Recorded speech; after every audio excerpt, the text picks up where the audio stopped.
Please go ahead. Good morning, everyone. I welcome you all back to the day 2 of the Atal AICT FDP program. As per the schedule, session 4, that is design for 3D printing, is supposed to be taken by Professor Surya Kumar sir of IIT Hyderabad. But due to some technical reasons, sir is unable to join today and he will give his presentation tomorrow. And so now Dr. L. Sivaramakrishna sir will talk on biomedical applications of 3D printing. Dr. L. Sivaramakrishna sir is working as Joint Director, Center for Product Design, Development and Additive Manufacturing, and Associate Professor in the Department of Mechanical Engineering, University College of Engineering, Osmania University. Sir has published 80 research papers at various referred international and national journals and conferences. Sir works with MDS Care Hospitals, Banjara Hills, Yashoda Hospital, Secunderabad, and Sri Sai Dental College, Mehboob Nagar, for solving various critical cases related to cranioplasty and maxillofacial surgeries. And so, sir is giving his presentation on biomedical applications of 3D printing today. So, I welcome you, sir, and hand over the session for the presentation. Thank you. Thank you very much for the introduction. Welcome, sir.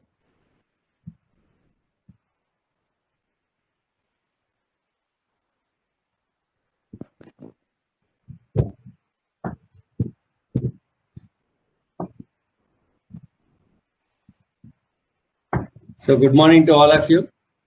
I am here to present about the biomedical applications of 3D printing, which is the area where 3D printing has developed a lot and lot of applications, as aerospace and biomedical are both two areas where 3D printing has penetrated a lot. And I am going to present today some of the case studies we have done, live case studies we have done as part of our center in solving some critical issues on biomedical applications of 3D printing, right?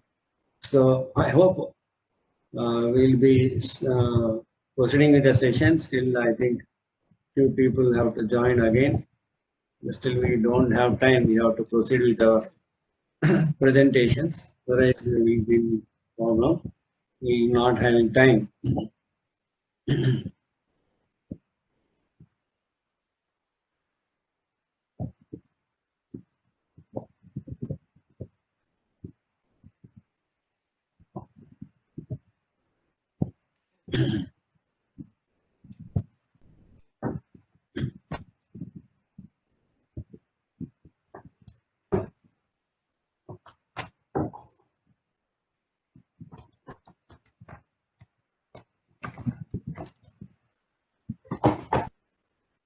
To all of you? Yes, sir. I'm audible? Right. Yes, sir. Okay. Yeah.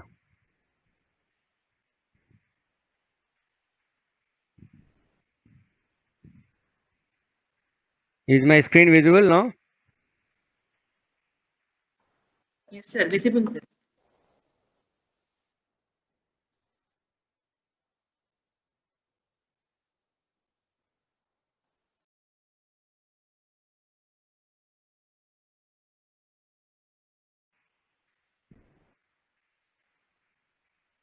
Sweta, is my screen visible?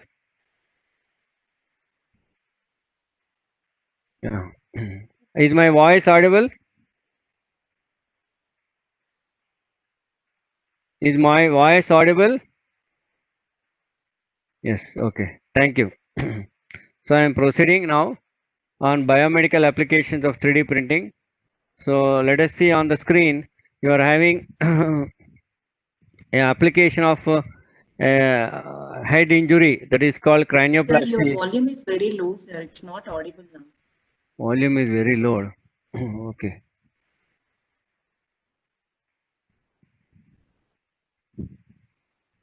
No, it is okay? No, sir. No. Still it is low. It is low.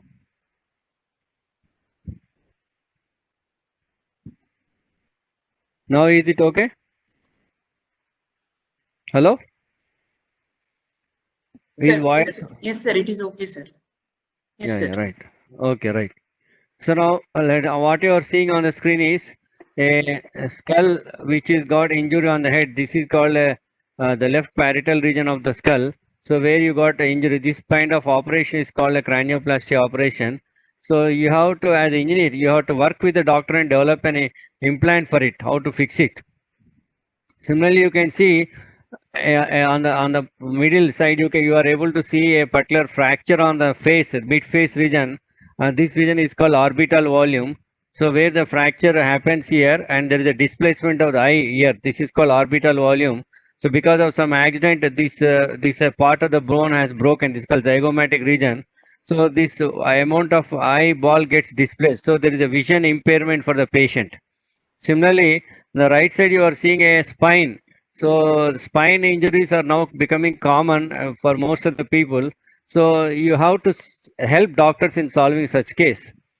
If you see this bottom one, the lower left portion of your screen, you can see there. You can see here a conjoined twin. That means twins whose heads are joined together. Twins whose heads are joined together, and how to separate these two kids so that they can live happily. This is called conjoined twin separation. So how the doctors has done this operation, these using the help of 3D printing technology. So here, what I want to highlight is when you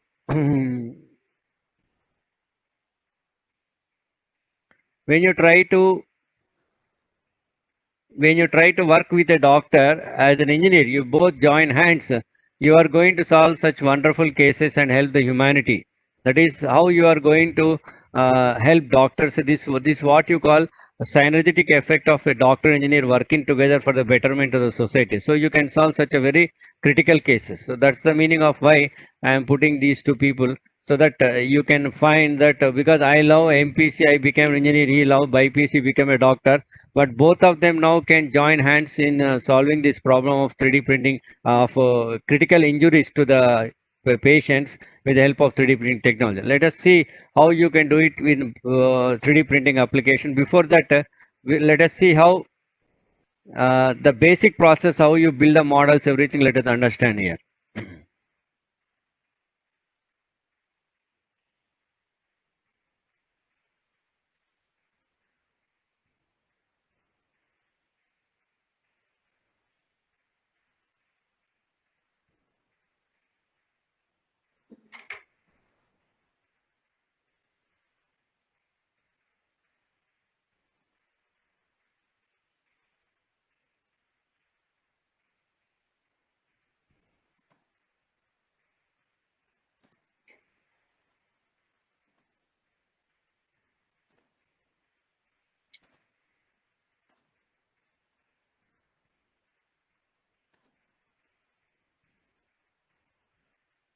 Oh.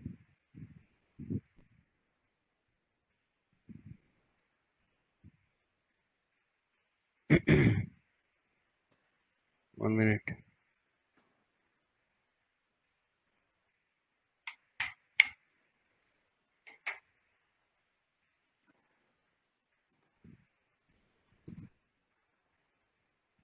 One minute. There is some technical issues coming up.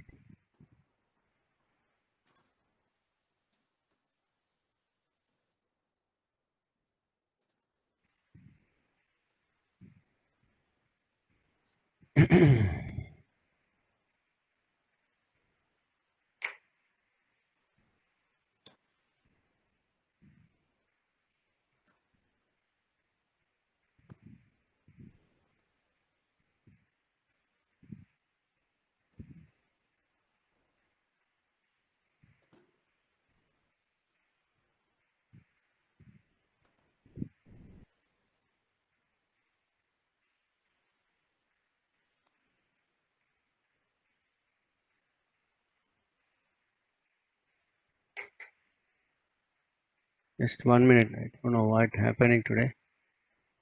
Technical.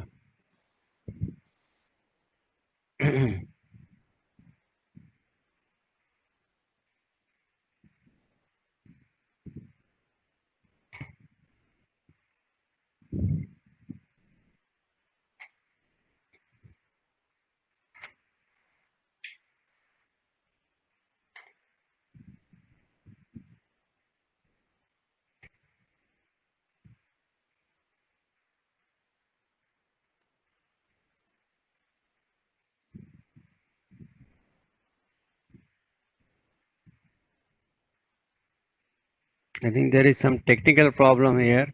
Again, there is no movement of the mouse. It's not working.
Some technical issue coming up here. Mouse is not working. Screen has got stuck.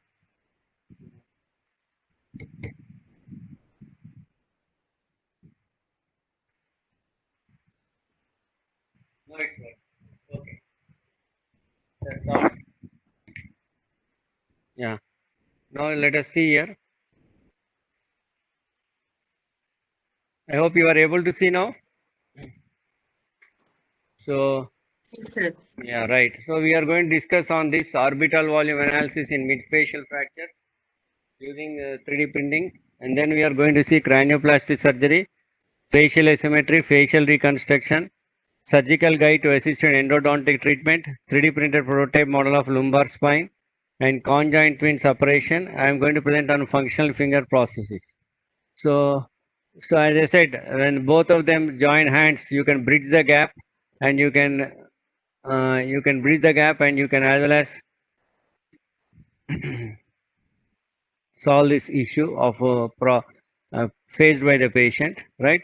So you are going to have an additional hand to the surgeon. As an engineer, you are going to have an additional hand to the surgeon, right? So now let us see what 3D printing can do in medicine. It will help in communication and to educate patient. So for example, some of you got experienced some fracture has happened to you. When you go to the doctor and he will take an X-ray or CT scan image and show it to you. So what happens is you will never understand, or because basically a CT scan or X-ray is a 2D image, so you will not be able to understand. But whereas if you are shown a physical model, 3D model to you, then you will be able to understand what it looks, right?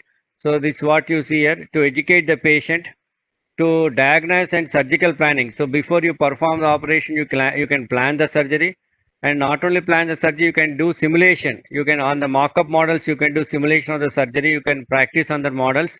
Then you can as well as develop customized prosthetics. That is, in a general way, when before 3D printing, when you used to go conventional methods, the most of the implants are not exactly suitable to that particular patient. You are getting a generalized generic type of implant. So what happens when they fix to the patient will be feeling somewhat uncomfortable. Then it may not match exactly to his physical domain, etc. So right. So in that case, if you have a technology which will help you in developing an implant exactly suitable to that patient, that is, it is called customized prosthetics. So if you are able to do it, then that will bring lot of relief to the patient. So here you can, with the help of 3D printing, you can create customized prosthetics.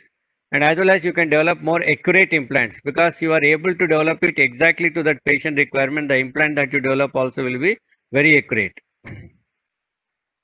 Right. So what transformation you can bring is from a simple X-ray or CT scan image, you can bring it to the 3D model here, or what you can make here, right? So, so 3D printing biomedical applications. What are the things you have in biomedical application 3D printing? These are the various things like orthopedic implants, human anatomy, surgical aids, instrumentation. In all these cases, you will be using 3D print technology, like you are making, as I said, in a cranioplasty operation, or you are developing an implant, hip implant you are developing, or you can use it for making instrumentation required for the doctor to perform the operation. In all these cases, you can use 3D printing. You can use 3D printing as well as in tissue engineering. That means you want to develop cells, you want to culture the implants inside the body itself. Where you want to grow the cell, you require some support structure for the cell to grow in the inside the body. That support structures you call as scaffolds that can be made using 3D print technology, because the scaffolds are very complex structures as you are seeing on the screen. It is very difficult to make such type of scaffolds using conventional methods. So with the help of 3D printing, you can produce very easily using once you develop the CAD model, then you can build the final product out of it. And you can see here an artificial ear. It's called, now it is going to pick up in a few years of time. Bioprinted organs are coming into picture. Still it is initial stage of research. Its advancement has done, but still that ethics and all those things are something you should take care. But in future you may see bioprinted organs also coming into picture with the help of 3D printing. Already bioprinters are available, and now they will be used in future in a more bigger way, so that you can print organs for different applications depending on the requirement of the patient, right? What is the general procedure for creating a medical model? You can see you should have an what you call CT MRI scan image, which in the DICOM format you should take in the form of DICOM format. And then once the DICOM is nothing but digital imaging and communication medicine.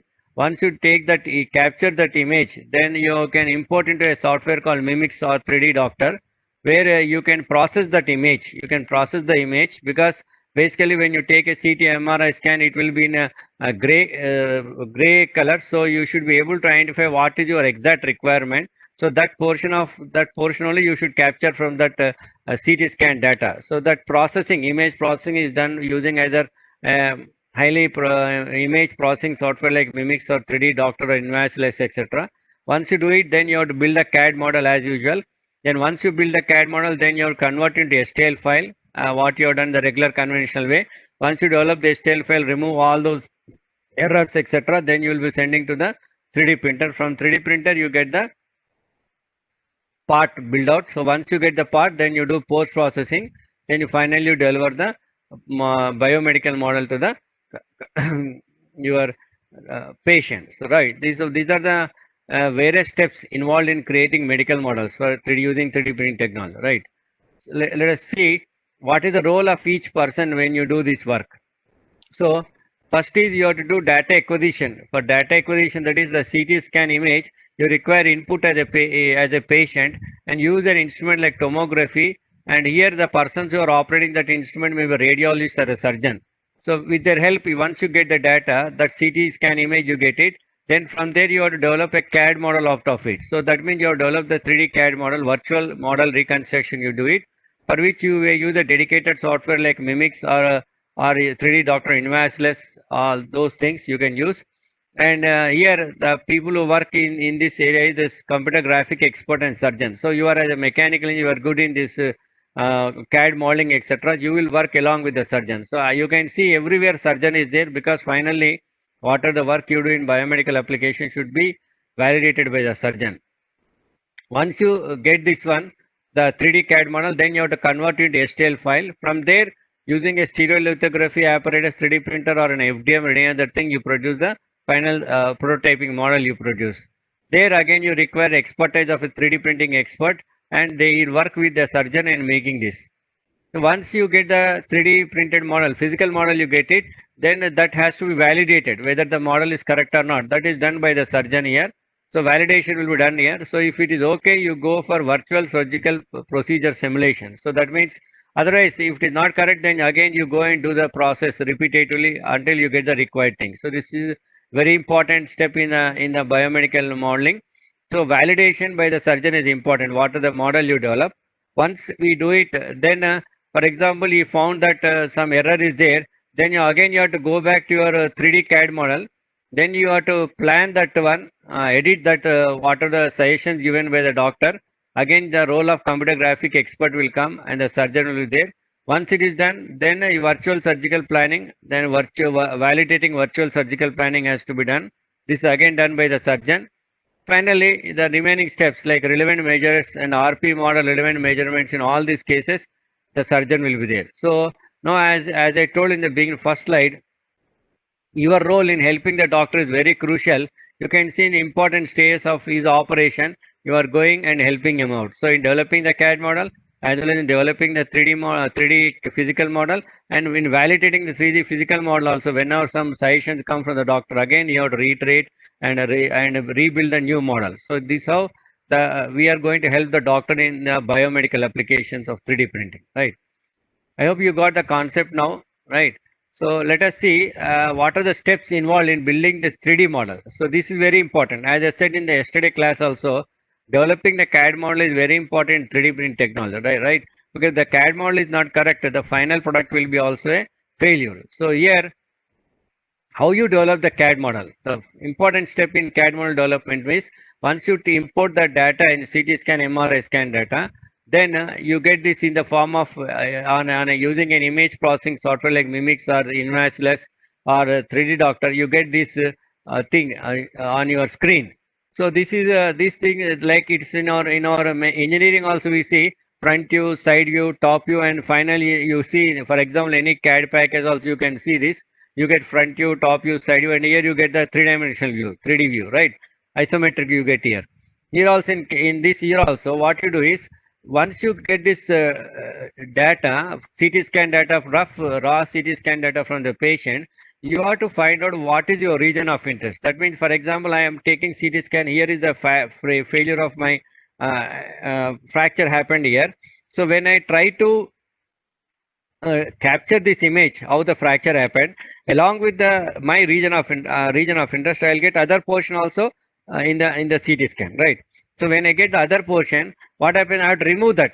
I have to remove that one and take only my region of interest and the concentrated one.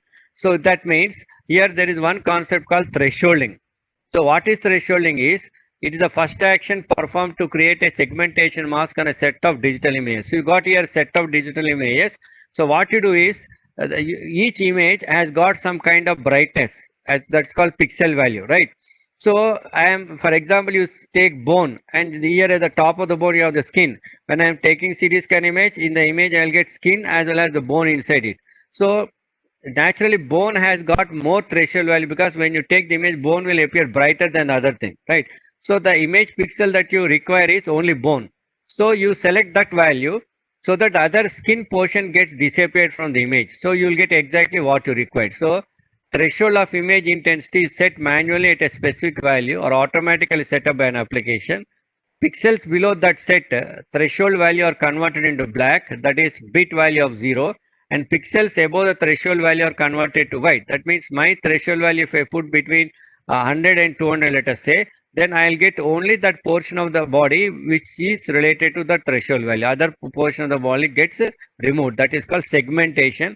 That you remove all unnecessary things. Then you grow the region. That means you crop that area and then you explode that one. So you will get a clear idea how that part has broken, how that has happened. That is 3D reconstruction, you do it here.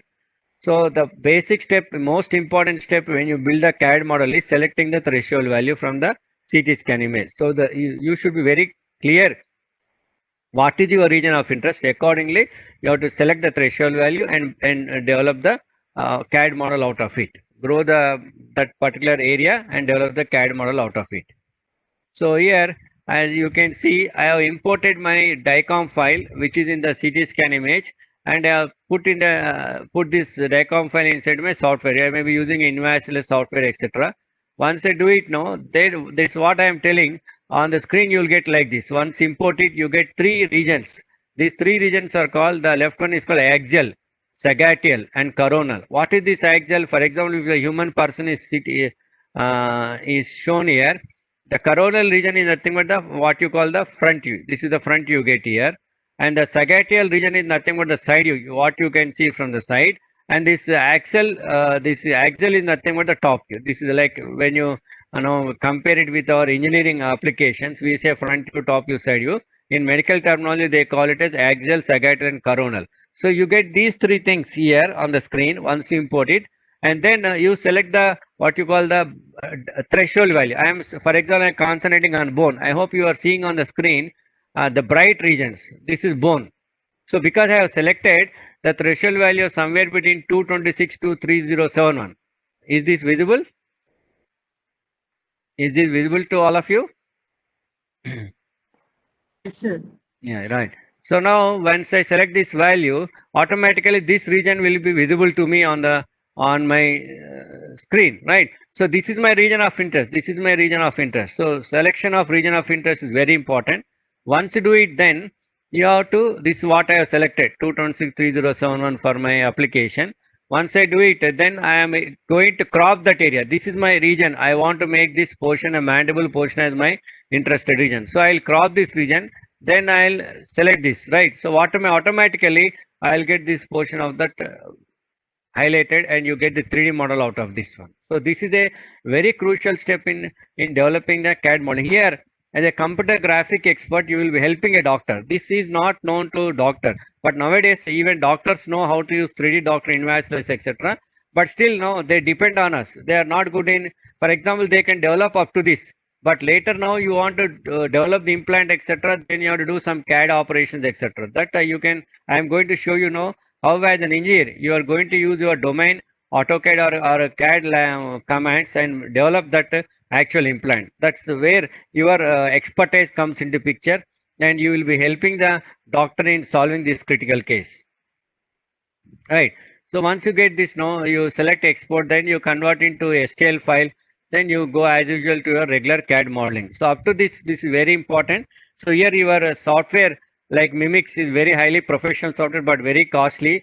And you can also use 3D Doctor. That is also very costly, but professional software. But nowadays you are getting a software like 3D Slicer or Invoiceless. I hope in the tomorrow, in day after tomorrow, you are going to have a hands-on practice on how you convert the CT scan image to a DICOM format to a CAD model. How do you do that? I am going to make all of you to do a hands-on practice on that. So before we do that, this is a theoretical thing I want to tell you. So I say, please don't miss this type of sessions. Once you learn this theoretical concept, then you will be able to do the practically on your using that software. So you are going to give a demo on 3D Slicer software on, I think, on Thursday evening session. Chari is going to participate in that from 2:30 to 4. It may extend beyond that. So I request all of you, please download the software which I told, that is Ultimaker Cura. That is not for biomedical, but that for is how to orient the parts, etc. before you build the part in the machine, in FDA machine. Before that, we are going to have a demo on 3D Slicer. Other software is called Invoiceless is also there. That is also free software you can download. Now, as I was telling, threshold value for different parts of the body. Generally, bone tissue, it will be 1000. So threshold value is measured in one unit called Hounsfield units, it is called HU. So any electronic guys know that. So you select that value, then you get one. That depends on, again, bone also, it is not same throughout. You have different types of bone densities are varying everywhere in the body. So generally the maximum value is 1000 you can take. Liver is between 40 to 60. White matter is 46. Gray matter is 43. Blood is 40. Muscle is 10 to 40. Kidney is 30.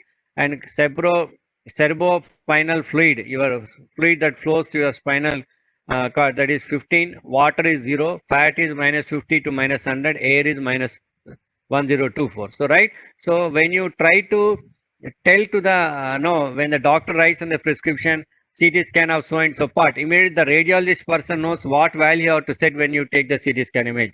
So you should be very clear in telling the radiologist also at what level you want, at what CT scan you should take, at what layer interval thickness and layer thickness the CT scan should be taken, so that you get the exact part out of that. So this is very crucial step in biomedical modeling, right?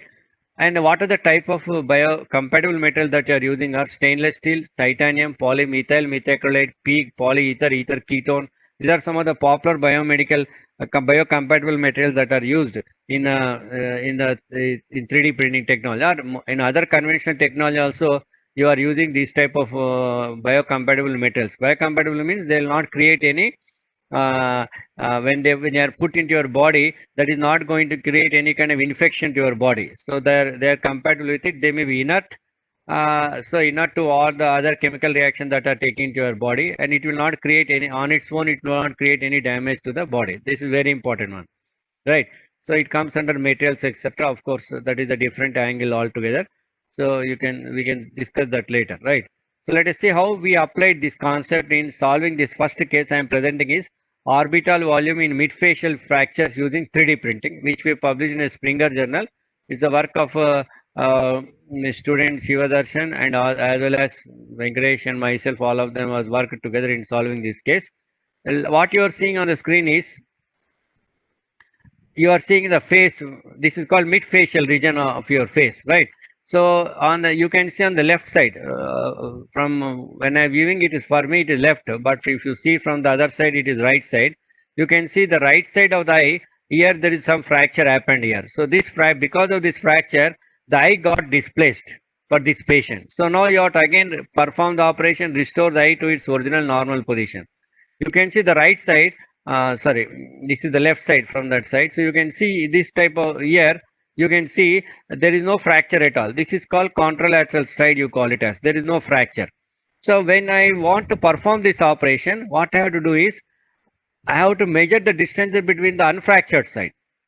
Now, in a human body, for every part of the human body, there are some points called landmark points. So, doctor will know those landmark points on the human body. For example, this is one point, this is another point, this is another one, this is another one. He will measure the distances of this contralateral side, that is unfractured region of the face. And you know what is the standard distance between them without any fracture. You try to see that this also should come back to the same. Then only your eye will be restored. That means imagining both left and right are almost symmetrical. There is a mirror image. So you try to measure the distance of the unfractured side and find out the fractured side, how this distance is varied. Then you perform the operation and then you restore. So here our aim of the work is how best the doctor was able to restore this fracture from the original one. So we are going to estimate how far doctor was able to achieve this. For this, actually we have done 10 case studies. What I am going to present here only one, because you cannot in a biomedical application, you cannot do it for only one or two cases, because the process should be evolved. So you should take different types of cases and apply this procedure and find out how this restoration will happen. Right? You can see here there is a fracture at the bottom. So let us see, this is part of my UGC minor research project.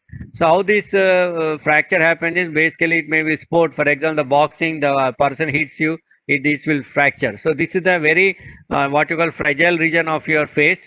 So which once it hits happen, it breaks. It is not strong like the other portion of your face.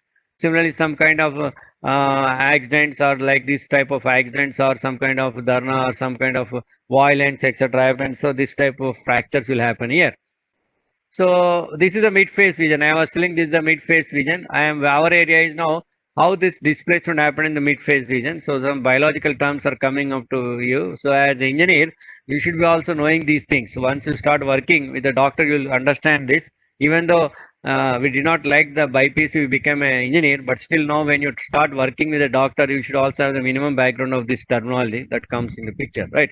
So now, when the accident happens, when the injury occurs on the midface, it may cause deviation to one or many bones of the orbital volume. This is the orbital volume. So inside your eye, behind your eye, you have some kind of mesh-like structure inside your eye. On the mesh-like structure, you have a fluid. In the fluid, your eyeball will reside. See how complex your human body is, right? So when the fracture, this is the orbit.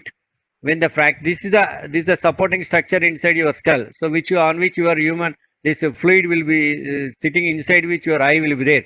So when the fracture, when the hit happens here, this portion all gets immediately broken because it's a fine mesh-like structure, very delicate. It will break, and this is going to affect your eye. So what I am telling is, for me, for this portion of the human body, these are the landmark points. So usually you are sorry.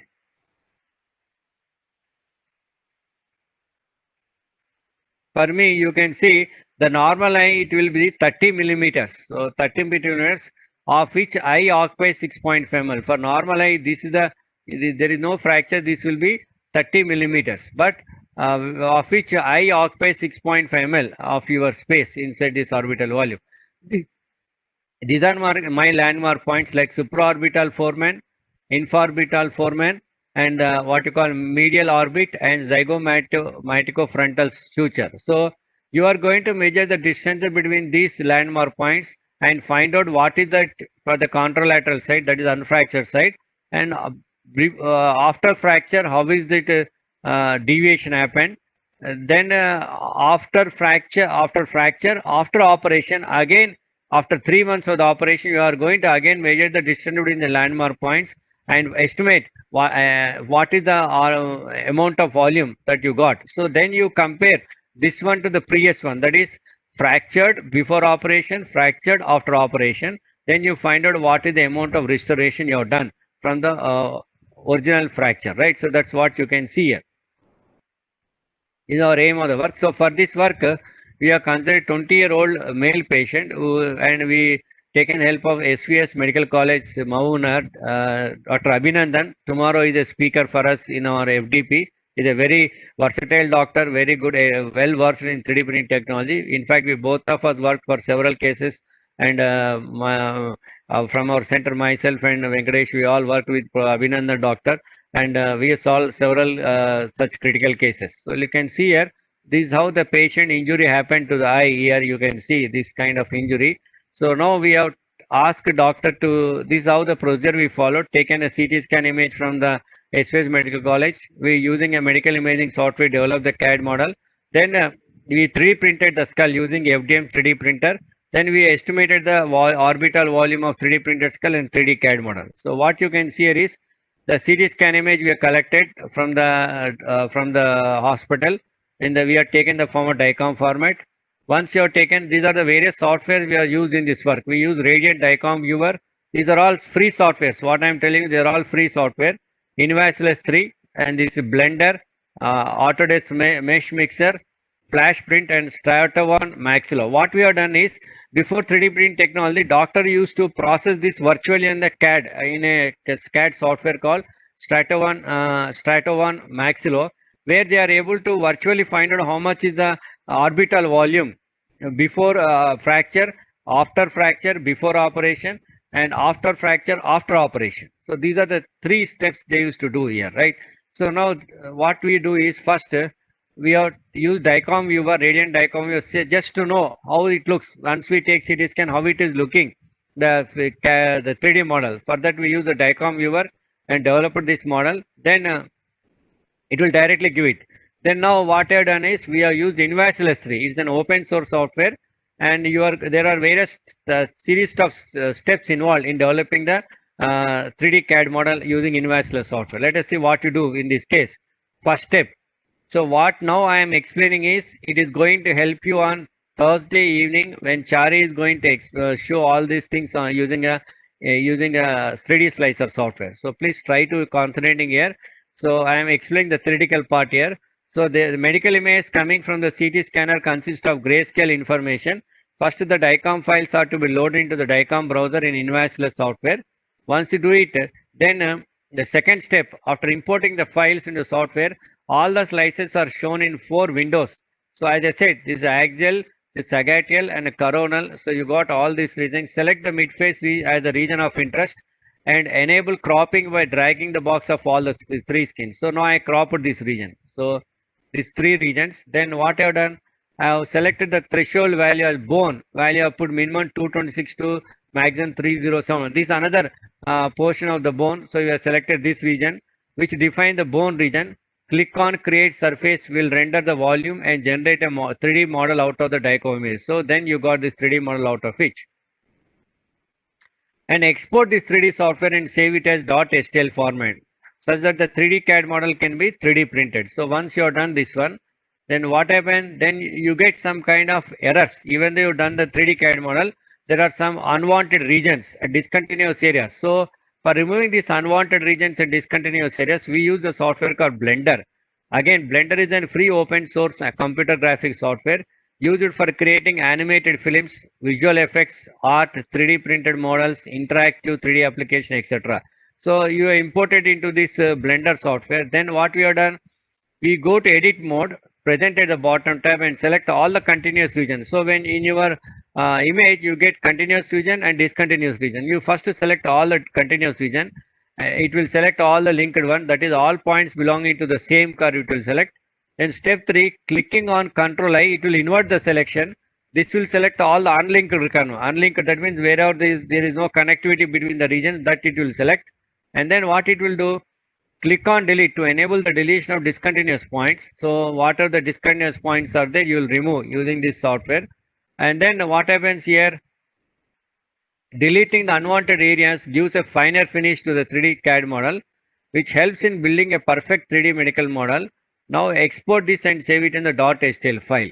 Once you do it from the Blender software, then use Autodesk software. What you do is Autodesk software is again open source product intended for easy creation of 3D mashups and remixes with specialized tools. So what are the things that you removed, unwanted regions, again you have to fill up with this something, because otherwise it will look, there is a lot of gaps it will come. So you use this Autodesk Mesh Mixer software to fill up and make a continuity, right? So you do this work, inspecting and repairing the errors in the STL file using Autodesk Mesh Mixer software. Once you do it, then you do the work, that is go to analysis section in the left pane and click the inspector, and all these things you have to do. So you go for auto repair for all the things, then it will do that one. And finally, you removing the errors from the STL file using Mesh Mixer software, export the model and save it in STL file. So here again you export in the STL file. Once you remove everything and making the surface smoother, then you input to our FlashPrint software. FlashPrint software is software which is associated with our FDM machine, FDM FlashPrint, FDM machine we have, FlashForge printer we have. So that the software is a FlashPrint software. Again, it is a free software available in the net. You can as well as download this and do this work. So I am now, before I send it to the machine, I'll do all this, how to orient this skull, how to orient this part, and what type of infill I have to give, what is the layer thickness I have to give, everything I will plan a year. So in the FlashPrint software. So once I do everything, then when you do it, no, in which orientation you have to keep, that is the thing for us. So we have selected an orientation of our plane X rotate 270 degrees, which will take a build time of 21 hours 16 minutes and estimated metal consumption 41.52. So with this, because other things are taking more time and more metal consumption, we have selected this one. And then we have this how when we select that area. So what happens is how this green color what you are seeing are the support structures that are there. So here the challenge for you is how to minimize the support structures also, because if there are more support structure, it will not only consume more metal, but at the same time it will affect the surface finish of the final product also, right? Because finally after you get the product, you have to remove the support structure. When you separate the support structure from the parent material, again there will be some kind of serration, some kind of what you call kind of defect that will come on the surface. That again you have to clean that using the salt paper anything, or using some kind of finishing like your metallurgy. You use some paper, you take it, and emery paper you take and try to clean that surface. So you try to have less support structure here. That's, you will take it here. And then I am selecting, it took around 21 or 16 minutes. So initially what I have done, using this flash floor printer we are having in our center. So using this flash floor printer we are able to produce. You can see how the part gets built up in the printer. So you can build time before you print, you can know what is the build time, what is the extruded temperature, keeping 220 degrees centigrade. I am using a PLA metal for developing this implant. So once we develop this implant and build up on the FlashForge printer, this is how I got it. This is after injury, that is after the fracture happened. This is how we got it, right? This is before operation. This is before operation. After the accident, we have taken this image and developed this front of mid facial region of the skull and shown it to the doctor. Doctor was now able to understand how the fracture happened inside the body. That is on the actual inside the body, how the fracture happened. So now he will understand how to plan his surgery, right? So now what to do is, now the doctor will planning this on this and perform the operation. Then what happened is, again, now after the operation was performed, we waited for 3 months and then again taken a CT scan image. Now this time we are not interested in the contralateral side, because contralateral side is not, you have not done any operation on the contralateral side. You have done operation only on the fractured side. So here I want to see after 3 months how the restoration happens. So for me, this side is not required, and this is a because already I have with me before the operation. So I am not going to print the right side. I am going to print only the left side. So right. So I am going to print. See, I have done only left side. We have taken it and we printed only the left side portion after the operation. This is taking 10 hours 11 minutes, because now I am not taking the contralateral side. The operation time, the printing time got reduced. The amount of metal consumed also got reduced. Then the other side of the skull is shown to the doctor how this fracture happened here. So after the fracture, after the performing the operation, how the restoration happened here, that was shown to the doctor. So this, you can see here, this is appearing to you like some kind of joining. This is actually inside the human body. It is a mini, it's called mini plate. So they use all titanium mini plates, and wherever there is an fracture, no, they take those two bones and put together and put a titanium plate and fix it. That is called mini plate. So once you fix it here, no, again you are going to measure now the distance between the landmark points.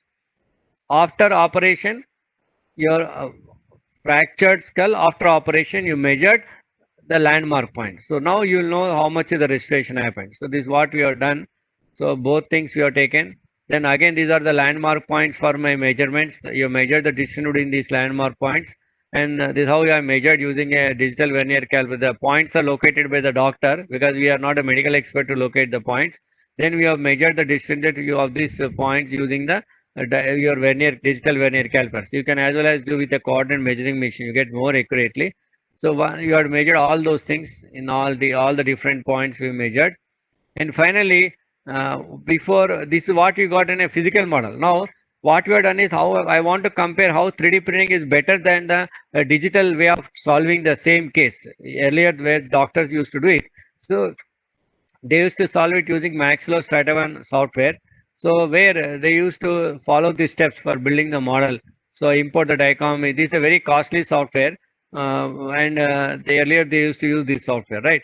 So they can estimate this skull is after fracture, before operation. So the contralateral side they measured digitally, it is 27.0861 centimeters, and they measured they also measured this volume also before the operation is performed. Then after the operation is performed, you can see here also mini plate. This is 27.0861, 29.77. Sorry, this is before operation. This figure is before operation, 29.7. This is the amount of displacement that happened to your eye, orbital volume. And then after operation also we measured the orbital volume. It is 27.335. So before operation, this is 27. Contralateral side is 27.0861. And here this is before operation, the fracture side is this much. So after operation, you measured this one and you got 27.335. So you can now find out what is the amount of restoration you have done here on the digital and as well as on the physical 3D printed model. So finally, what we concluded that orbital volume of unfractured orbit, fractured orbit before operation, fractured orbit after operation is found to be 21.04 cc, 29.04 cc and 21.69 cc. So what you can find here is this what you are seeing is the contralateral side, unfractured region, 21.04. So actually your eye should be 21.04, but because of the fracture, the orbital volume increased to 29.04 because of the dislocation of the bone. It increased. But after operation for 3 months, after 3 months again, that when we measured this one, it was 21.69. So you are almost reaching to the unfractured side, 21.04, 21.69. So in 3D printing, we found this amount of restoration is around 91.88%, which is a good sign of restoration. Same thing when we are done with Strata1 digital software, it become 90.67. So what from this you can say 3D printing has given a better result than the CAD modeling things, because you are going to have a physical model directly.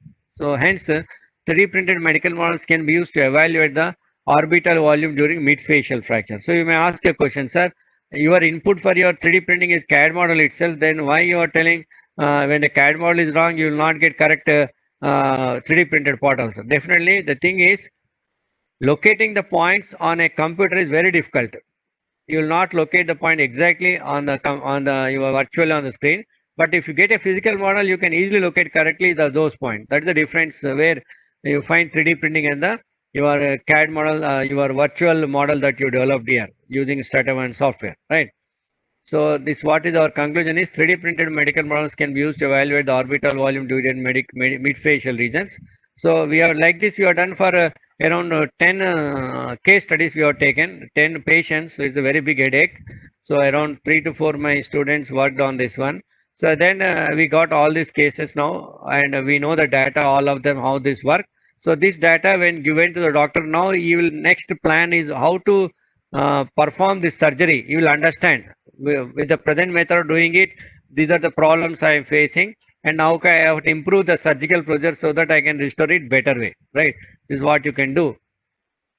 It's an example of zygomatic fracture. So coming to the case study 2, it is a development of a 3D printed model for cranioplasty surgery. This we have done around way back in 2010 or 11 when we got the first SLS 3D printer with us and a CPT lab. This work is carried out by a student called Umamaheshwarachari and under the guidance of us and he has done a very good work. So what is this case? Let us see. This has got published in International Mechanical Mechatronics Engineering and it got so many downloads in the you can go to the website and see. A lot of people consider this work as a what you call a in a cranioplasty surgery work that can be considered to be useful for them in future such type of cases they get. So it has got so far 3,000 downloads for this. So what is cranioplasty? It is defined as a neurosurgical procedure to cover an injured bone in the skull. This procedure is carried out in order to protect and restore intracranial structures and to restore the appearance and psychological stability of the patient. What does it mean? So when you perform a cranioplasty operation, the challenge is not only develop an implant to fix that fractured area, but the implant should be in such a way that it should not affect the aesthetic sense of the patient. That means, for example, you're developing implant here this side. When I put the implant should not be projecting up or it should not be going down. It should be symmetrical to this unfractured side, right? So that means the aesthetic. Otherwise, if you make an implant, okay, the operation is successful, but whenever the patient sees in the mirror, no, what he feels, array, my head is not looking good. This is sometimes going, this is actually it should be down, but some projection, what doctor has done. So that feeling you will get always, right? So that is a challenge for us. So you should be very accurate in developing that implant for that. So this is a very challenging portion in cranioplasty surgery. Let us see this case. Is a 16-year-old boy who got injured on his left parietal region. You can see the left parietal region. So the bone has broken. Inside this you got the brain. And now you are going, what they have done is they have taken simply the skin and fixed this one onto the top. So skin they have made this stitched here. So inside you can see this, there's a shallow region below. There's a brain here. So challenge is this patient came to Hyderabad Care Banjar Hills for getting operated so that you can develop an implant for it. So doctor named Satish, he approached us and sir, can you solve this case for us using your 3D printing technology, right? So thing is, I asked what you want exactly. Our printer doesn't make a direct biocompatible implant. We are going to make a replica of this portion, a pattern of this portion. Using this pattern, they make a mold. In the mold, they pour the biocompatible material like polymethyl methacrylate and make the implant and they will fix it. That is the question, right? Now here is how they used to perform this operation before 3D printing was there. Because anyone will get that, sir. Before 3D printing came also, they used to perform this operation a lot. Such cases might have come several times. When I asked doctor, without 3D printing, how you are going to perform this operation, right? So what he has said is they used to remove the hair of the patient. The patient is made to sit in the operation theater. They'll put a basket, take an algae and put on his head and try to get an impression of how that failure happened from there. So here, what is the thing here is this entire accuracy of your implant depends on the skill set of the doctor. Is a very experienced doctor, then you can get you will able to track out how is that impression, etc. But with that with his experience also, he will not be able to find out exactly how that variation thickness is happening, because your bone, your head bone is not same constant throughout. Your human body is very complex in nature. It is not like regular objects. It will vary from one place to other place. So here, taking the impression of it, what happens is the process is so obtained, can be checked for fit only during surgery, needs trial and error procedure to achieve good fit for the implant and better implant stability. Excess material has to be trimmed during the surgery, which leads to utilization of more surgical time, contamination of the field. So this is a tension for the doctor, because during the operation only you'll be able to do all these things. So here, the important thing is the patient suffering is very high. Now, the patient is made to sit in the operation theater for nearly 6 to 7 hours, and imagine this time you are not performing the actual operation. Only to get the impression of how that fracture happened, you are making the patient to suffer. Right? This is the way, the conventional way they used to do it. Now, let us see how, with the help of 3D printing, you avoided this step. Right? Right. Let us see this. Then we ask a doctor to give the CT scan image in the form of DICOM format. Once you have taken the CT scan image in the DICOM format, then we have developed the CAD model out of it. As I said, thresholding and all those things I explained earlier. And we have got region of interest, everything we selected, and this is the CAD model we have developed. So we use the commands like segmentation, mirroring, cutting, splitting, etc. So all these are the traditional CAD commands that are used. So what is the thing is, the doctor said, can you produce the entire skull? So in place of that person, I'll put the skull, and on the top I'll put this algae and do all of them. So I said, okay, we can do, but it will be costing around 50,000 or 40,000. But say this, they cannot put this one inside the head of the original patient. What they can do is, they are planning to put this skull in place of the human, actual human person, and put the algae on that one. 50,000 is why patient will give 50,000 for doing this. So we said, doctor, actually what we want. So what you want from us? He said, actually I require only this portion of the skull where I want to develop an implant for this portion. I said, we can do it. So what we have done is, we have taken this, we imagine this is symmetrical. We have mirrored this portion to this portion, and we got the points. So how this fracture happened, we got the points here. Using that, we developed that only scaffold. This portion only we have developed this one, right? So this will costing now around 4,000 rupees, 5,000 rupees to produce on our SLS machine. So this is how the change came here. So we even superimpose this to the doctor, how this, once it is done, how it looks also is superimposed, and then we produce this one part, and this is how we used in SLS machine. We produced our forming up P100 we've used, and we produce this part, SLS part we have produced here. And this is taken as a master pattern, and using this master pattern he made the mold, and in this mold he poured the biocompatible material like polymethyl and got the final implant. So that final implant was fixed to the patient, and you see this is the parent material, then this is the implant material, and there is a gap between both of them. So there will be a small gap you should keep, because the person grows, the bone also grows here. So if you keep exactly tightly, automatically it will start exerting pressure on this. So how much is the clearance that you should give when you make that implant itself, you should get from the doctor. Doctor will be telling us this much you should make. So everywhere the doctor will be there to us. Here imagine, please remember that we are not making direct implant. We are actually making the pattern of the implant. Using the pattern, we made the mold, and that mold, they poured biocompatible material, made the actual pattern. Then it was fixed to the patient. This is the mini plates that were used to fix to the patient, right?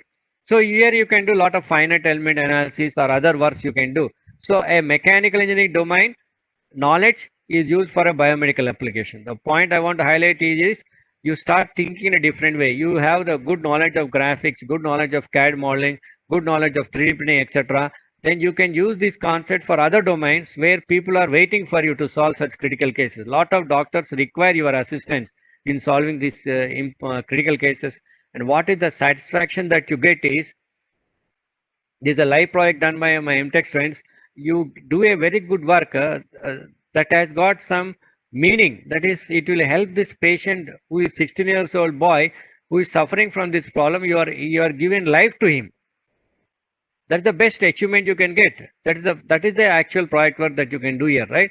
So you can guide your students, or if you are a person who are doing in some startups, etc., you can think about working in these different areas, right? So once you made this and it was successful operation, and I think it's almost 7 years. The patient was very happy, and we reduced the operation time by 22%. This is the achievement we made. So this helped the patient, all that agony, loss, etc. Right? This certificate we got from Care Hospitals, which was performed 18/1/2013, almost 7 years back. Like this, we have done several cases in Yashoda. Also, we conducted, and for this cranioplasty surgery, several recent also we have done for some other. I think for Yashoda, we have done some other cases like this. Mirrored image, everything we have built up parts. So thickness of the fractured area, processes it was developed, and dimension we are done. This using, you can produce this scaffold. So next case study I am going to present is application of additive manipulation in planning facial asymmetry surgeries. So any queries, no, you can, I'll just stop for a moment. If you have any queries, you can put in the chat box, please. You can put in the chat box. Anyone has got any queries? Yeah.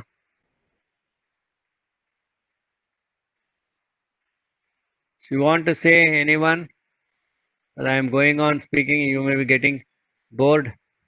I am unmuting.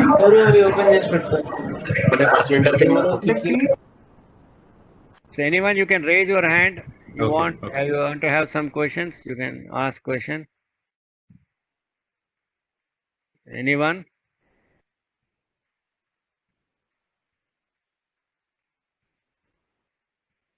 Can we assume, assist says, can we assume threshold as density?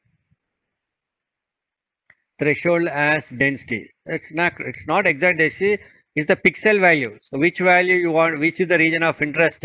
So that you select that one, automatically that will be highlighted. Of course, density also plays a factor in getting the exact image, because your bone density is different from your skin density. So that also helps in capturing your, when you capture the image, that also plays important role, selecting it. So Hanumanto, what are the basic STL errors you found during developing the cache? You may get gaps, or you may be getting what you call you generally get gaps between the two mating surfaces, and you will also get as overlapping facets, and there are some errors that you find in a STL file errors, right? So or you may getting the overlapping facets you get, or you may be getting what you call the degenerated faces you get. Sometimes, no, because the numerical round offs, you get a degenerated faces. That means when you convert into this STL file into errors, no, so it, instead of the point to be generally it will round it off to the nearest integer, but actually it should be 16.1, for example, but you will make it as 15.9. So the gap between them will come out. So this is called degenerated. Exact face will get degenerated. These are some of the errors you get. Any post-surgery complexity phase, sir. So until now there is no complaint from that patient. Generally using polymethyl methacrylate, what happens is generally using polymethyl methacrylate.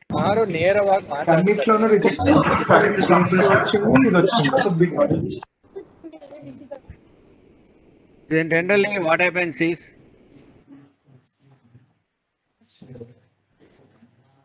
so I request some of you are unmuted, please mute yourself. So what happens is you get some polymethyl, there is some itching comes for some people there due to some reason, but that can be solved here, right?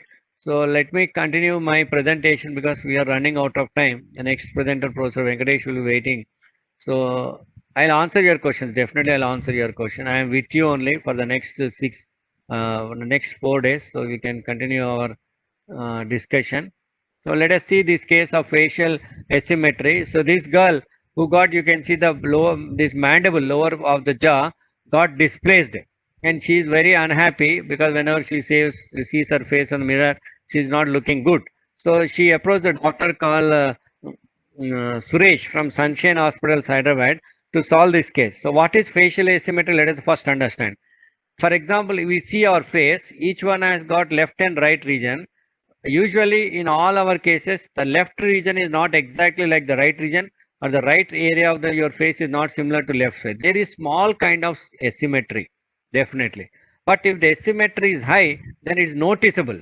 When it becomes noticeable, patient will not feel happy and you want to solve that case, right? So if you try to superimpose the left to left, you will look like this. If it is exactly symmetrical, you look like this. Right to right, you will look like this. For example, you take the case of Einstein. He is actually looking like this. The top one you can see. But when I am imposing left to left, he looks like this. And when I am super right to right, you look like this. But actually, is like this. Right. But if the amount of asymmetry is more, automatically you will feel unhappy for that. Right. So how they used to solve this problem earlier without 3D printing technology? Again, the same question was posed to the doctor Suresh. Sir, how you are able to solve this case without definitely I'll answer all your questions. Please, I'll continue because the next speaker will be there. I'll be definitely answering all your questions. They used to use a method called cephalogram model and other surgical model. What is cephalogram? Cephalogram is the you take a X-ray of your face in different views. As I said, sagittal, coronal, and all those views. You take that one, and on the 2D image X-ray, they used to put a trace paper. And I said for each part of the human body, there are some landmark points. On the trace paper, you put this and get all the landmark points here. So you measure the distances between all the landmark points and they found this is the deviation that is happening on the face. Like this, first front view they will take, side view they will take the top view and measure all these distances. But what is the input here? The input is a 2D image. But actually, from this 2D, the doctor will measure all the distances of the different views and correlate exactly what can be the in 3 dimension, what is the exact location of that point.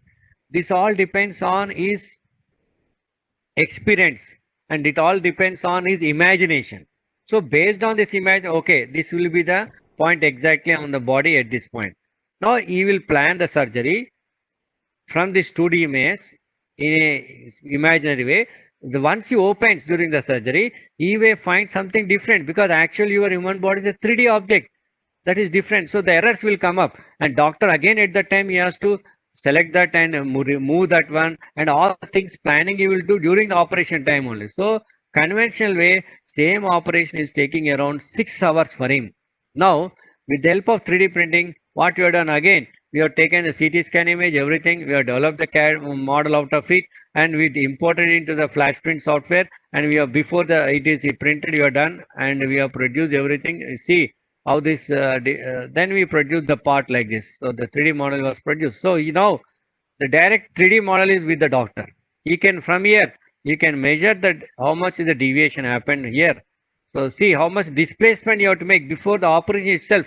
Doctor was able to understand how much deviation happened and how he has to move the jaw. So soon immediately he opens that, immediately he is able to shift because before the operation itself, he is able to understand how much is the deviation. That is the thing that 3D printing brought to the doctor. As I said, planning the surgery and also mock surgical planning he can do. He can perform simulate his operation on this one. Oh, okay, it is like this, so I can put like this, I can move in this way. So before the operation is performed, he can practice on it.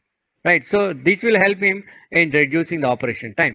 So we have done this and finally she was transformed. This happened in January 2019. I think 10 January this operation was performed. And doctor after coming out of the operation theater was so happy, immediately called us, sir, it was very successful. What are the model you are given is very accurate and we are able to solve it. See, the life we are given to her is always, she was very happy throughout our life and this is what restoration we brought to her from this to this region. So you can see how far this is restoration happened. And this is a live case study we have done with the doctor, right? And the next one we have done is facial reconstruction with the same doctor in Sunshine Hospitals. This person, 23 years old boy, who got a cancerous tumor coming onto this side. So because this cancerous tumor, it has to be removed.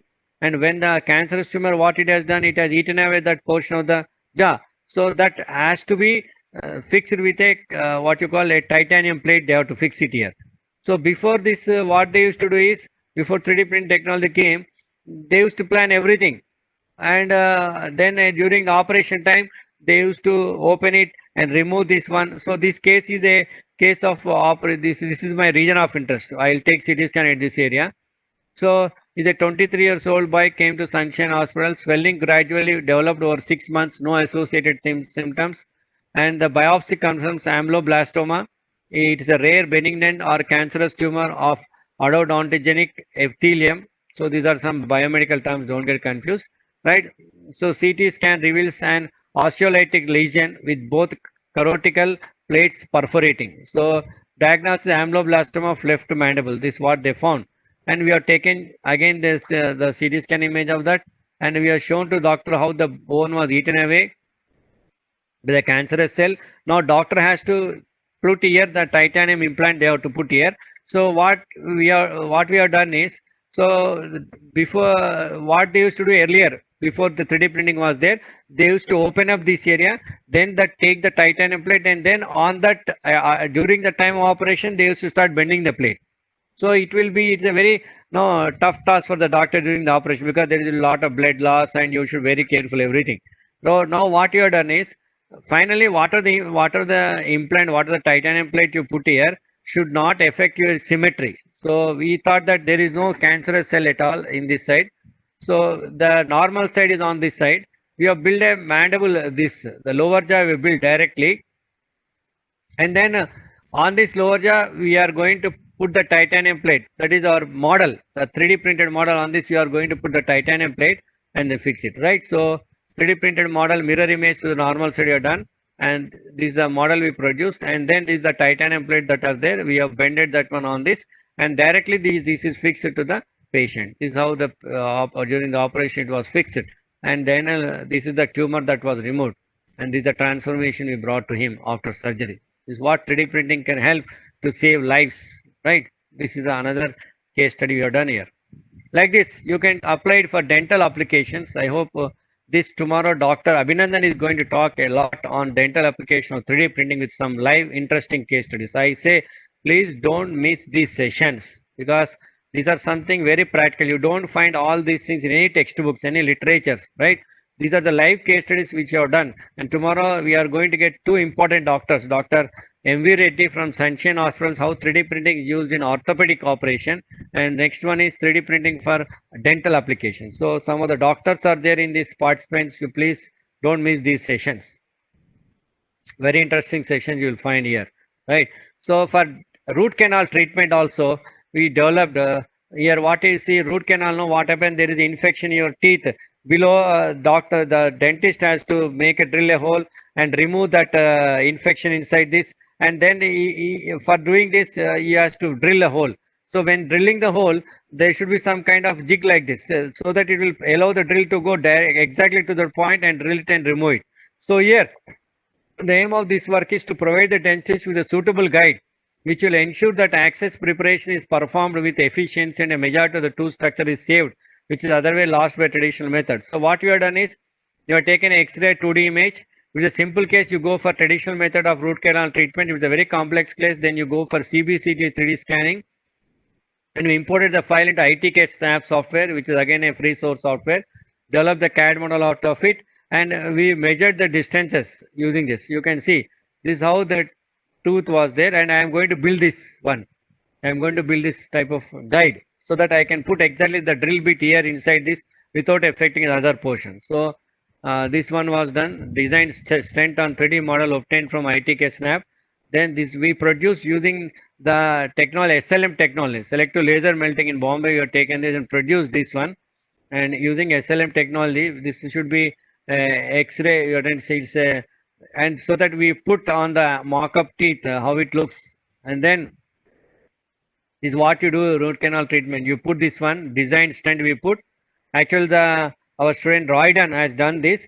He himself become a patient for this because he is having some problem on his teeth. So he himself become a patient for our case study, and he has put the designed stent, and then remove this resin pins. You call it as, it is called gutta parcha we call it as. So through this, you put this one and clean this portion of your root canal. You remove this. See how it is cleaned. Root canal treatment. Once it is cleaned, then you fix that one for doing that purpose. So what happened is we reduced the time from 15 minutes to 7 minutes using this technology, and the cost for making this is around 600, including everything. It is made of cobalt chrome. It's a biocompatible material. Then another case study on modeling and fabrication 3D printer prototype model of lumbar spine for study and training of endoscopic surgery. So for the spine. So what is endoscopic surgery? Now your human body, spine is a very important portion of the human body where you can see there are different sections: cervical vertebrae, thoracic vertebrae, lumbar vertebrae, sacrum. So lumbar vertebrae is where a complete load will come to your human body, and there is always a no, nowadays most of the people are getting spine injury because the weight comes over here, and as you are becoming older, your bone become brittle. You will start reaching the plastic zone, right? From elastic zone to plastic zone. You are above 40, etc. Your degeneration will start, and your calcium content will come down, and your bones become brittle. And there is every possibility there may be breakage or some kind of small hairline fractures, etc. So what happens is in lumbar vertebrae, there are 5 bones called L1, L2, L3, L4, L5. What is the problem? Let us understand this. So in L1, L2, L3, L4, L5, spacing between these two things, you have what you call intervertebral four. You have this one. So the spacers will be there, right? So inside this, there is a very fine fluid will be there here. Now what you see here from this side is your nerve will flow from your head through these regions. This is like a tunnel. This I am going to show. This is your spine, and behind your spine you have a dural sac, and here your nerves you see it's like your power cables which are coming through the head and going to all parts of the body here. So nerve at this portion of your, it will go to some part of the body, this one, right? So the nerve is going from here. So this is your nucleus, very smooth, because it will help in what you call it's like acts like a bearing, and it acts like a fluid which will help in making smooth movement. Otherwise, what happens if there is that fluid has gone out and it will start creating some trouble? The bones will start touching each other and it will create friction, and it will create a lot of pain to you. That's what happens here, right? So you can just what happens here is once the fluid comes out, it will press the spinal nerve. So the blood flow stops to this part of the body. That's why what happens, some of us will get pain here. So, this side you may get pain, or this side, but in your when the things goes here, the nerves are going here backside. So if there is some kind of degeneration happen to your disc here, so what happens, that fluid will come out and press that nerve. So because of which that blood will be stopped from flowing. So that will affect your that will cause pain to your body, right?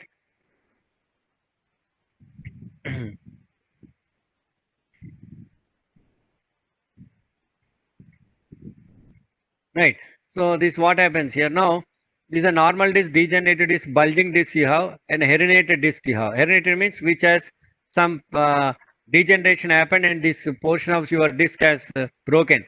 So the blood will come out and press this region. So our idea is to develop a what you call a medical kit for the doctor who is going to perform endoscopic operation for the spine. Performing endoscopy operation for the spine is very difficult, because when you perform endoscopy operation, that may affect your backside kidneys or some other thing. So the doctor should be very careful when he penetrate the endoscopic needle. So before he perform that operation on the actual patient, we will help doctor in developing the kit so that he will practice on that one. Then finally he will do it on the patient. So this again patient specific. I will take the scans, I build up the model. So what happens is the doctor can give training. This is what we are doing with Yasho. The doctor can give training to the young doctors how to do this endoscopic operation. So right. So there is a film here. I don't know. You can almost 11:20. Just I'll show this clipping how this happens.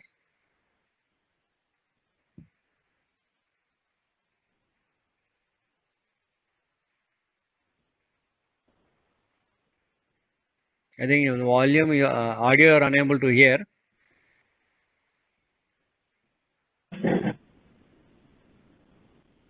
Audio is not required. Actually, the video, I hope you are able to see the video.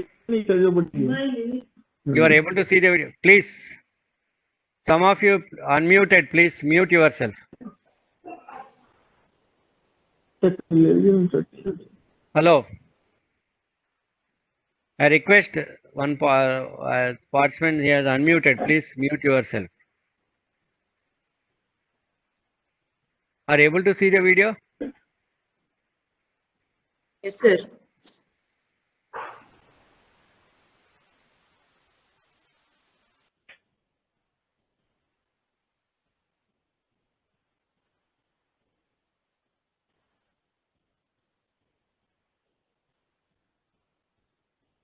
This is a lumbar disc.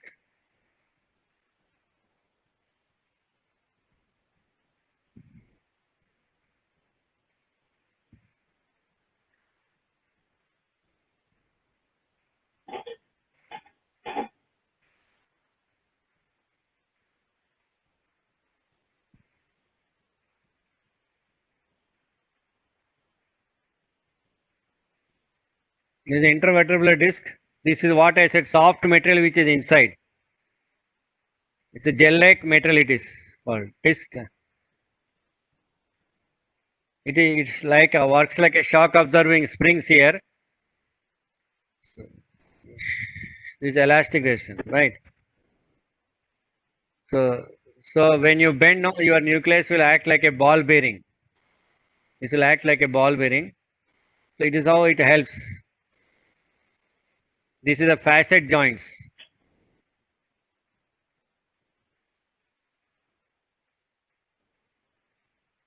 It will help in limiting the movement.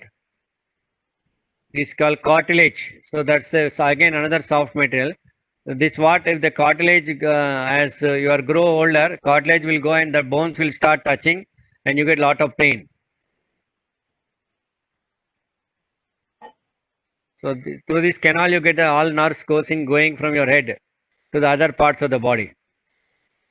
The spinal column is the final, it is the what you call tunnel like this thing through which all the nerves will go.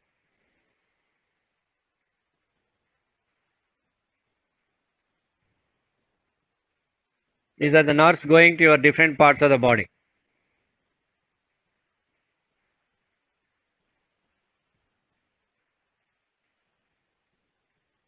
It's a normal condition. There is no, you are very young, nothing. But as the degeneration starts now, it will break here. So here this breakage happened and this will come and try to press this nerve. So blood flow is stopped here now. So that part of the body gets now pain. So if L1, L2 you get these problems, low back pain, leg and buttocks, etc. So for solving, you have to remove this soft material now. So you have to send an endoscopic needle and remove this portion. Remove this amount of what you call the gel-like substance. You have to remove this one. See how it is done. This is what endoscopic discectomy, lumbar discectomy. So it will become the normal now. So here, when you try to move your endoscopic surgery from here, there is a kidney and other portion of parts of the body that may get affected. So doctor should be very careful when he does the endoscopic surgery. So our idea is to develop an mock-up kit, imagining this entire part of the human body as a box, and you are putting the spinal cord inside that, and you are putting a soft, like there is a muscle, everything. No, you are putting a soft things, soft metal inside this. So the doctor will take a needle and penetrate it. So it will exactly go. The inside we are making the spinal cord model. It will exactly go and do it. We have got stuck up at some point called that radiolucent material. We are working on that work, right? So we use Parman from, I think you done it from IIT. We went there and got these parts built up. Lumbar vertebral printed using acrylamide, butadiene, styrene. 3D printer, because each one has got a different physical property. The bone will be harder, other one will be, this should be very like a flexible one. So we use the thermoplastic polyurethane and we use again 3D printed, again using the same printer, but we use the different material using this. Then finally we assemble this lumbar vertebral and everything we assemble here. Now we are making the box inside which you have to put that radiolucent material, so that when the doctor performs the operation putting on this box, then you should be able to see on the screen, right? So that material we are now searching out. So once you get this, so this we are going to done. So this is how you can use 3D printing. For that, let us see case study 7, conjoint twin separation, how this was done. This was the case obtained in 2002. This is the work done by, so not ours work, this is the work done by others. The only thing is, when you want to perform such operation is, you can do it only when they are very young. If they are become older, it becomes again difficult to separate them. That was the case in Hyderabad also. You got one case where they are unable to separate because they are already grown up a lot. This case is when these twins are within 1 year, they are able to perform this operation. So they are born joint, 4.4 pounds. And the challenge is, for physicians, separating conjoint twins is one of the most complicated procedure imaginable, because you are having intertwining bones, nerves, blood vessels, and other tissue force. The doctors planning such operation to abandon everything they know of normal anatomy and chart from scratch the way each of these unique pairs is arranged. But the veins that drain the blood were interwoven and fed into each other's circulatory system. The most complex part of the operation would be to sort out these veins, to find out what are the veins that are there common for them, reroute each girl's blood supply. And this is where additive manufacturing and 3D printing plays an important role. So they have taken X-ray of the entire portion where the region of interest where this joining is there. This work was done by a surgical team. Henrik Kavama, Director of Craniofacial Surgery at University of California, Los Angeles; Dr. George Lazareff, Director of Pediatric Neurosurgery at the Metal Children's Hospital. A doctor on the team had used rapid prototype previously and convinced the lead surgeon that such models might be useful in this case, enabling the plastic surgeons to practice how to separate the two girls' skulls and plan how they might graft skin to cover their brains once separated. So they use Materialize Mimic software to develop the 3D CAD model, and they use Object Tempo. This is a PolyJet technology they used here, and the rapid prototyping system build parts by selectively jetting tiny droplets of acrylic photopolymer and then curing the drops layer by layer with light. It's like a PolyJet. They used a technology. They produced these mock-up models of all of them. They performed the operation on this, planned the operation, surgical vertical planning they have done before they are done. It took about 24 hours to build each of these parts, and they have found out how this interwoven nerves are there. So they are able to study this. They have made so many models out of mock-up models, and then they planned the surgery. During the operation also, they have put these skulls, conjoint skulls beside them, and they performed the operation. It took around, I think, 14 hours to do this operation for a team of doctors. That's how they planned it. Lead surgeon Henrik Kavamoto. No matter how good our 3D graphics are, there is nothing like a model in your hands. This is how 3D printing helps in separating the things. So I'm just going to show you this video how the operation was done.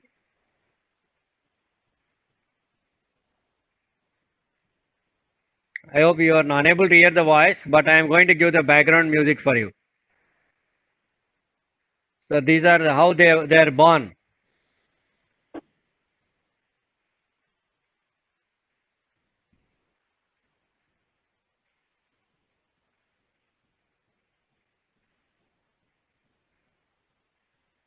This is the system. The veins are connected to each one of them. They are joined together. So you are required to separate them. If you try to separate them, immediately they will die. So before that operation, you should be able to clearly know how the veins has flown from one body to other body, and how to supply the change that blood flow direction.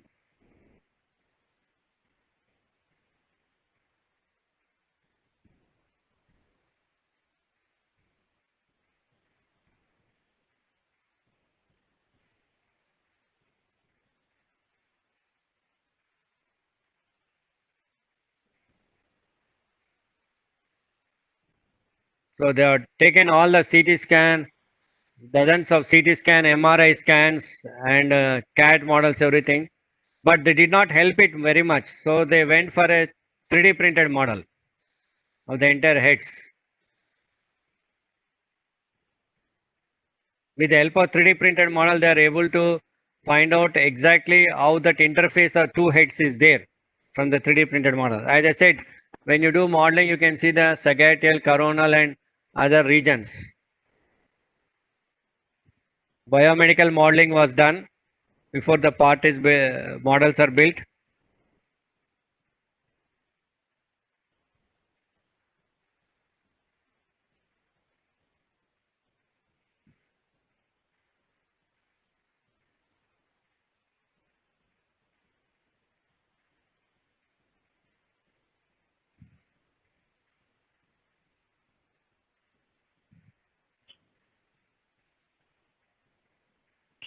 Then the modeling. This is a computer graphic expert working on this. This is what you get cropping and you get region of interest.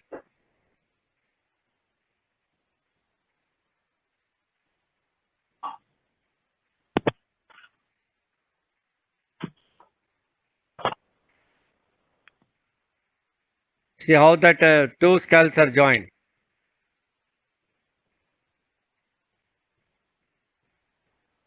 This is how they build a model using the like object polyjet machine.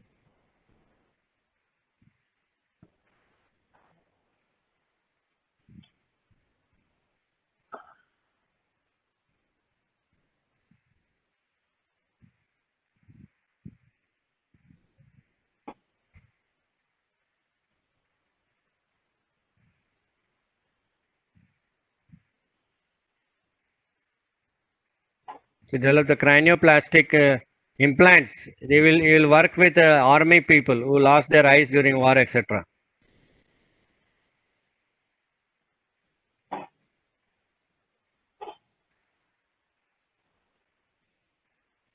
So see how the planning is done now before the operation. This is the area. This is your region of interest, black color.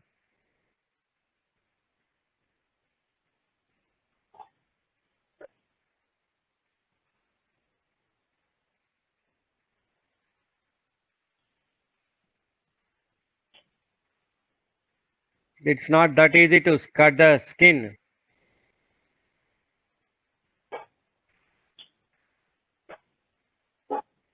So they developed the flaps for this.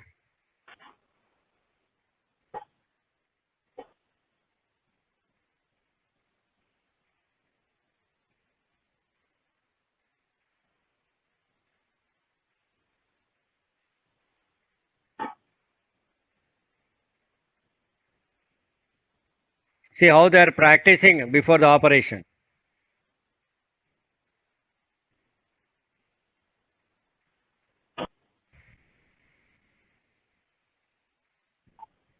See during the operation. See they are putting during the they are given anesthesia. This is a 23 hours operation. See how many team of people are working.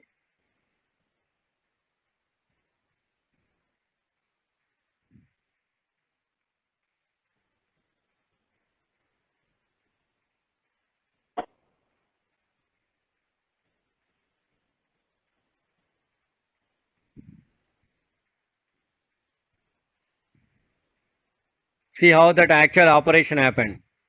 Anesthesia was given and they are putting the mock-up models beside them during the operation.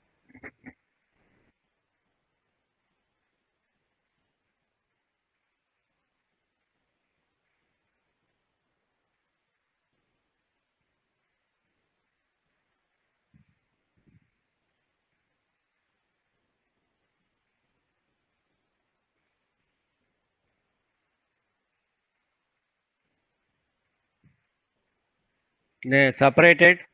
They were happy. The girls were happy. The operation was very successful.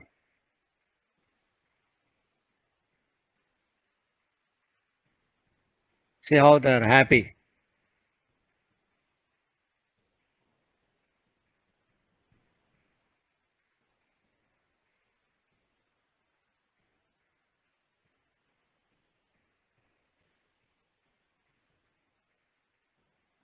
Uh,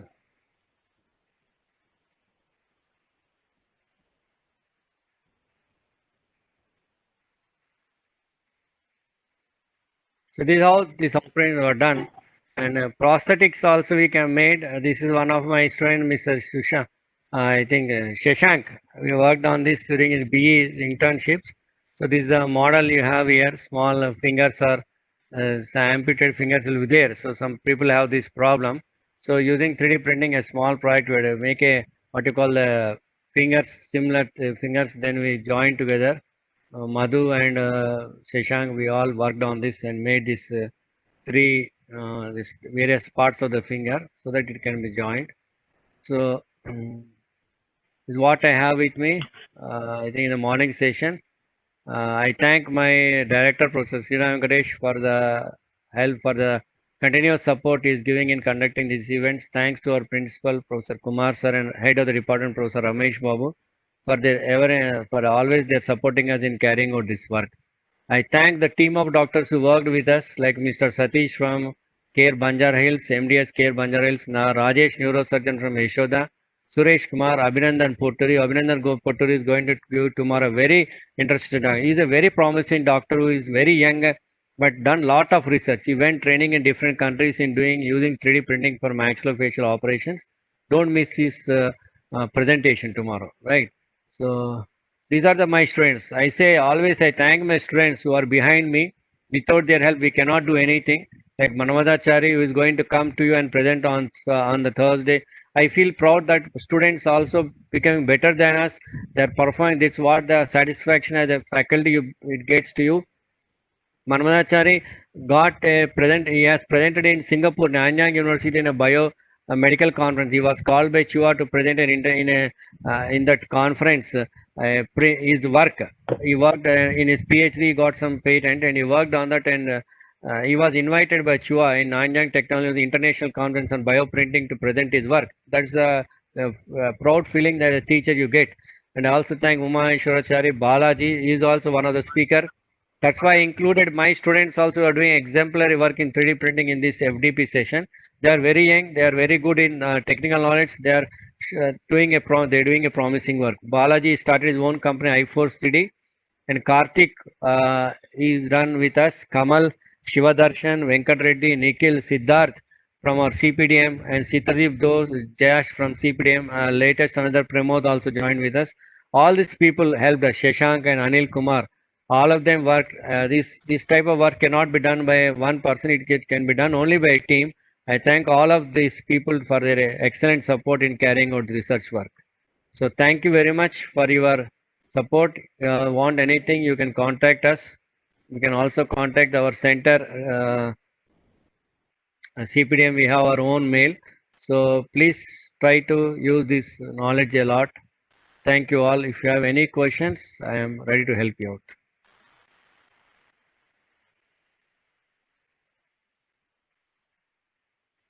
So any question? Yeah, some hands were raised. I am going to please. Shashi Kumar. I think Dr. Shashi Kumar, I unmuted you. I made you the panelist. You can talk, please, Mr. Shashi Kumar. Hello? Mr. Shashi Kumar, you raise your hand. You can talk. Are you there?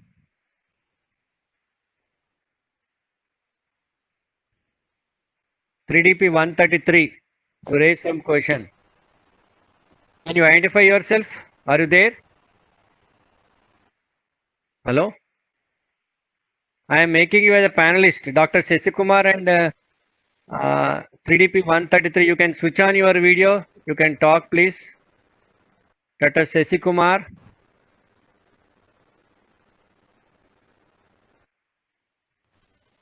Hello? You raise your hands. You are not speaking. Hanumant HP 3DP 130. Hanumant Dora, you have anything to say? Yes, sir. Yes, sir. Yeah, please. Go ahead, switch on. I made you a panelist. You can switch on your video and talk. Dr. Shashi Kumar, you want to talk something? Hello? Yeah, please. So, sir, please, 3DP 133. We are unable to hear your voice, sir. We are unable to hear your voice. Hello? We are unable to hear your voice, please. Hello? Hello. Tokala, please, go ahead. Please go ahead. Hello? Mr. 3DP 133. We are unable to hear your voice. Hello? Hello? We are unable to hear your voice. I am unable to hear your voice. Hello? I am unable to hear your voice, Mr. 3DP 1. Hello? Hello, we are unable to hear your voice. Welcome, Professor Siva Venkatesh. Welcome. Good morning. Good morning. So, Mr. Just 2 minutes, Venkatesh, it will be over. No problem. I want to change my this Background, okay. background. So, Mr. Shashikumar, okay. Hanmandora, you want to speak? Hello? Yes, sir. Just 1 minute, sir. Please switch on your video and speak, please.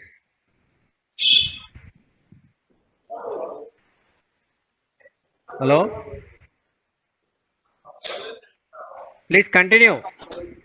The next speaker came already waiting in line.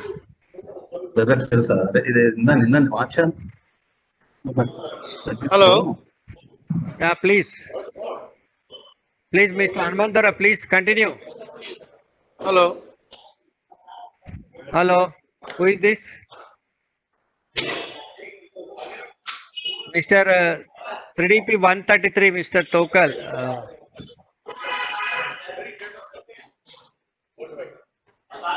Hanumantu Krishna. Dora, we are unable to hear anything. Please. Mr. Tokal, you want to say anything, please? Hello. Am I audible, sir? No, audible. Please continue. Yeah. Good morning, sir. This is Krishnamurthy Dora, HK Dora, speaking from Uttarakhand College of Engineering. Please speak. I have been waiting for your session on the biomedical.